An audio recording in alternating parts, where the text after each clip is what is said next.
Hello, everyone. This is another episode of Fire Breathing Rob. Definitely like and share these videos and subscribe, please. We're really trying to build this up. Greg Scagny, and he is the Chief Technology Officer back at Cigent, and he's back on the program.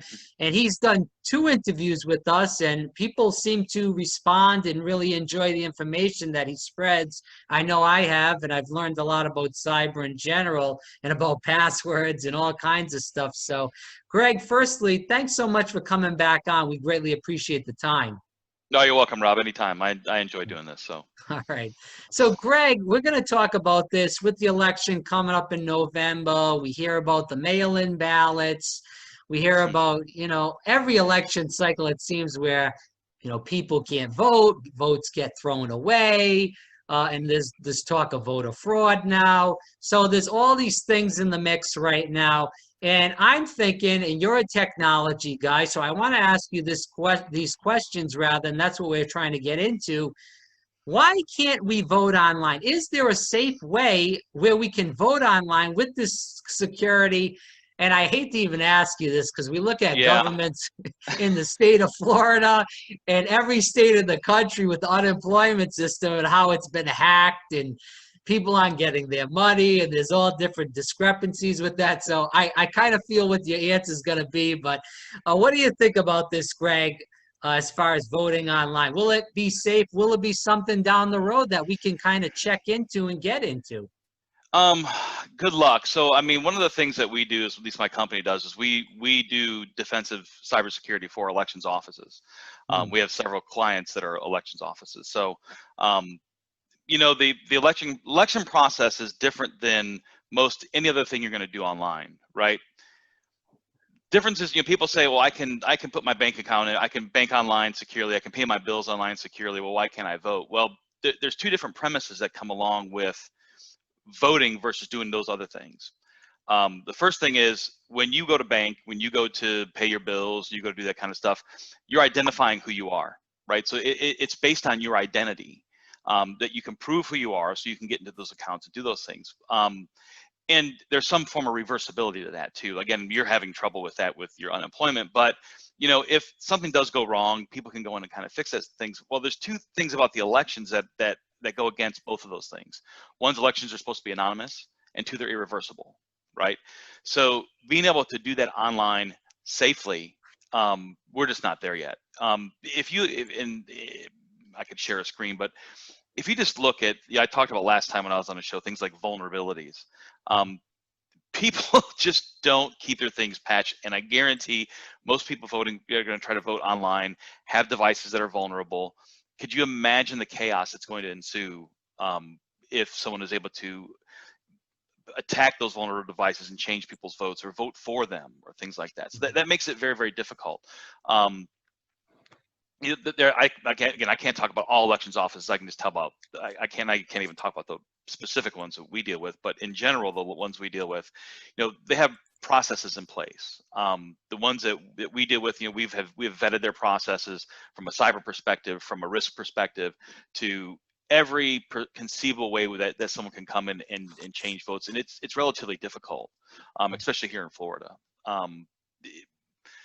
When you start to put things more online, right? Again, where things can be hacked, you can get into people's stuff and people can change things. Realize they don't have to do this on a national scale. If you really want to change the outcome of an election, you really target places that can make a difference, right? Swing states, swing counties. So attackers don't have to target the entire U.S. voting population. They can target those specific areas that they know will make an outcome. So it's tough. Mail-in votes, there's a right way to do mail-in voting and there's wrong ways to do it. Again, the counties we deal with do it what I consider the right way.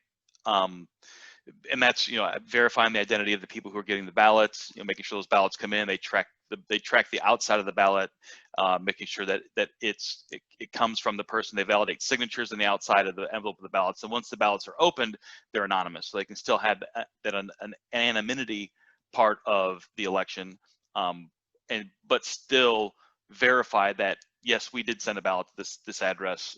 It's signed by the person that we have a driver's license record of, and matching those things up to make sure that the integrity of the election process is there.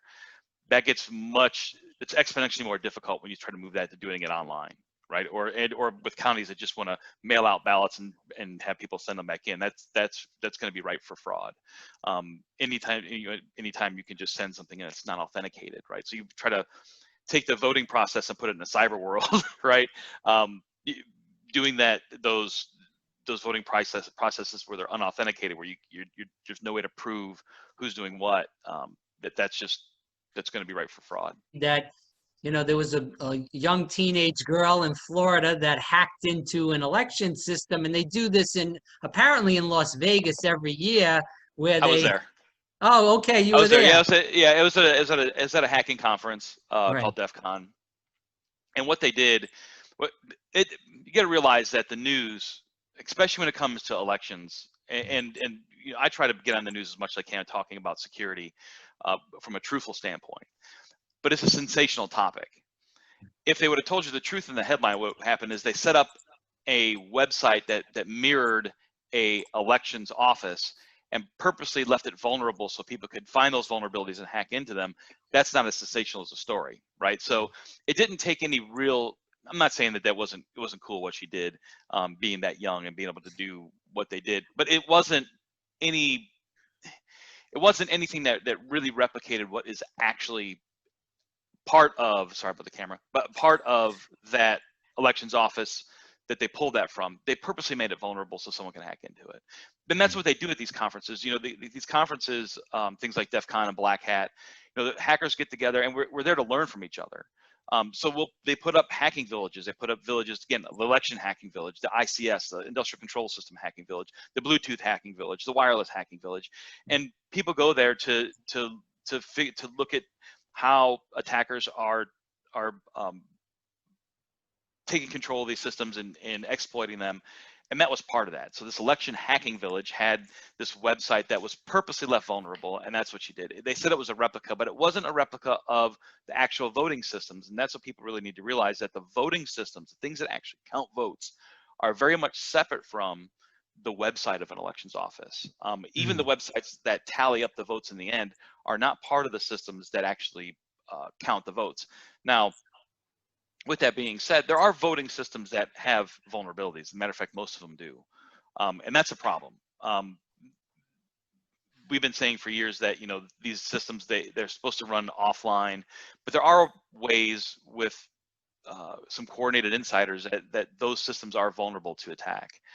And those elections offices need to be on top of those vulnerabilities and making sure they're patching them with their vendors and things like that. But some of them run on some older hardware, and it makes it tough. So that is actually a concern. But it's not like these things are sitting flat on the internet for any Russian hacker to come along and say, "Oh, let me change your vote." It's not as easy as that. Again, I'm not saying people shouldn't take election security seriously, and not all elections offices do. Especially in the state of Florida, the elections offices are a congressional office, right? So they're elected office. Sorry.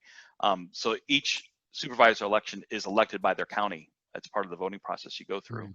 Some of them take security much more seriously than others, right? So that's something that when people are voting for, especially in the state of Florida, for their elections supervisors, that they should ask them, what are you doing for cybersecurity? Are you getting annual penetration tests? Are you doing vulnerability scans? Are you doing the things? Are you having your processes vetted by a third party? All your processes, from daily office stuff to how the votes are handled and that kind of stuff. Are they being vetted? That's something good to ask your elected officials. Some counties are more secure than others, and we should not really fully trust a lot of these outcomes. I'm not going to say you shouldn't trust the outcomes, right? That goes a little bit far because I just don't know. Yeah. I only know the counties that we deal with, and luckily they've taken our suggestions and implemented them. I've seen news stories about people saying, "Hey, I have an electronic voting machine. I touched this and it wouldn't let me vote for the candidate I wanted to." I don't know how pervasive that is, right? That's a pretty concerted insider effort to be able to do that. In the counties we deal with in Florida, most of them end up giving you a paper ballot, right? So you have a paper ballot, you fill it in, that ballot gets scanned. That's a pretty foolproof way This is the optical scan, right? Right, exactly. You have a paper ballot. You fill in The the line. numbers you want. It goes through a machine. If the machine can't read it, you know, the elections offices again that we deal with, they have a canvassing board that sits there the night of that. They'll pull the ballot. They'll try to and it's from both parties and the Yeah. supervisor there, and they'll look at the ballot to try to figure out voter intent, right? So they'll say, okay, I think this guy didn't get the whole squiggle put in or had it squiggled on the outside or something, you know, whatever. But I think their intent was to vote for this. And if the canvassing board agrees with that, then they count that vote. If they can't come into agreement, it goes to the side, they don't count it. Again, I think they try to be as fair as possible. What you have to watch out for is that, you know, that being elected office, those offices get politicized and then who's doing what, you know? So again, it all comes down to how transparent they are. And I really believe that when it comes to security, whether it's elections office or anything else, that transparency is key. The more transparent you can be without giving away tactics, right? So you don't want to show your hand about all your defensive mechanisms that you have in place from a cyber perspective, but you want to be transparent enough in the process to say, here's what we're doing, and here's how we do it, and here's why it's safe. That makes the best elections officials to me. And So, again, there are several that do that. Some that don't, unfortunately. right, Greg, thanks so much. Greg Scagny, CTO at Cigent. Definitely look him up. We'll definitely have you on again. Thanks so much, Anytime, Greg. Rob. Thank you, sir. Appreciate it.